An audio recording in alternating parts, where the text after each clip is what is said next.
Assalamualaikum warahmatullahi wabarakatuh. Nama saya Muhammad Riki Saputra. Saya akan menjelaskan tentang standar isi.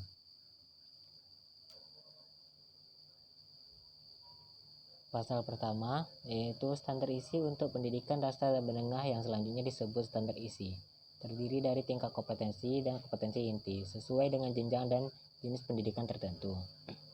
2. Kompetensi inti meliputi sikap spiritual, sikap sosial, pengetahuan, dan keterampilan. Yang ketiga, ruang lingkup materi yang spesifik untuk setiap mata pelajaran dirumuskan berdasarkan tingkat kompetensi dan kompetensi inti untuk mencapai kompetensi lulusan minimal pada jenjang dan jenis pendidikan tertentu. Keempat, standar isi untuk muatan peminatan kejuruan pada SMA, SMK atau MAK. Setiap program keahlian diatur dalam Peraturan Direktur Jenderal Pendidikan Menengah. Kelima, pencapaian kompetensi inti dan penguasaan ruang lingkup materi pada setiap mata pelajaran untuk setiap kelas pada tingkat kompetensi sesuai dengan jenjang dan jenis pendidikan tertentu ditetapkan oleh pusat kurikulum dan perbukuan.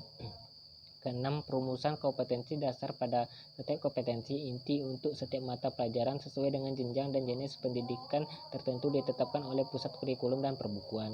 Ketujuh, perumusan kompetensi dasar dan kompetensi inti sikap spiritual sebagaimana yang dimaksud pada ayat 6 pada mata pelajaran pendidikan agama dan budi pekerti disusun secara jelas. Yang kedelapan yaitu perumusan kompetensi dasar pada kompetensi inti sikap sosial sebagaimana dimaksud pada ayat 6 mata pelajaran pendidikan Pancasila dan kewarganegaraan disusun secara jelas. 9. Standar isi sebagaimana dimaksud pada ayat 1 tercantum pada lampiran yang merupakan bagian yang tidak terpisah dari peraturan menteri ini.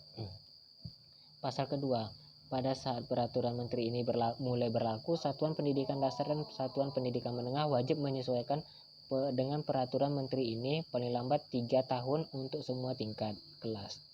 Pasal ketiga, pada saat peraturan menteri ini mulai berlaku, peraturan Menteri Pendidikan Nasional nomor 64 tahun 2013 tentang standar isi untuk suatu satuan pendidikan dasar dan menengah dicabut dan dinyatakan tidak berlaku. Pasal keempat, peraturan menteri ini mulai berlaku pada tanggal diundangkan. Agar setiap orang mengetahuinya, memerintahkan pengundangan peraturan menteri ini dengan penempatannya dalam Berita Negara Republik Indonesia.